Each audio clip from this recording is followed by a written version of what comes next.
माझ्या शाळेचं जे टीचर निवडताना क्वालिफिकेशन आहे ना, मी त्यांचे कधी कागदपत्र बघत नाही. काय सर्टिफिकेट तुमच्याकडे आहे, तुम्हाला मुलांची किती आवड आहे, हा माझा पहिला प्रश्न असतो की मुलांमध्ये किती राहायला तुम्हाला आवडतं.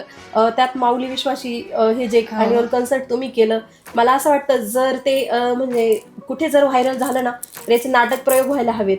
ऍक्च्युली म्हणजे जसं की आपल्या इकडे अखंड हरिनाम सप्ताह असतो, तर माऊली विश्वाची हा जो बेस आहे त्याच्या जर तुम्ही ते नाटक जर ठेवलं ना, मी म्हणते लोक रडतील.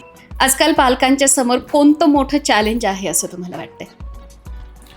सगळ्यात महत्वाचं म्हणजे मुलांच्या डोक्यात काय चालू आहे आणि त्यांचा प्लॅन पुढचा काय असणार आहे. ओके. आणि पण या कम्पॅरिझन किंवा तुलनेच्या स्वभावामुळे ना लोक आपल्या बाळाची ही स्ट्रेंथच जाणून नाही घेत, आणि म्हणून यावर्षी स्ट्रॉबेरी स्कूलने जेवढे काही स्टुडंट्स आहेत आपले, त्या प्रत्येक स्टुडंटची DMIT टेस्ट किंवा फिंगरप्रिंट अनालिसिस करून घेतलं. पालकांनी मूल झालं पाहिजे सगळ्यात आधी.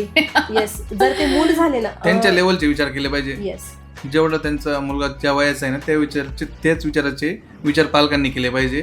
मग ते मुलं त्यांच्यासोबत फ्रेंडली बोलतील.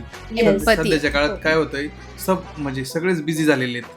मम्मी बिझी, पप्पा बिझी, सगळेच बिझी आहे. पण या बिझी शेड्यूल मधून पण तुम्ही थोडासा वेळ काढलाच पाहिजे. किमान अर्धा ते 1 तास दररोजचा मुलांसाठी तुम्ही दिलाच पाहिजे. त्या वेळेत काहीच नाही, फक्त मुलं आणि तुम्ही.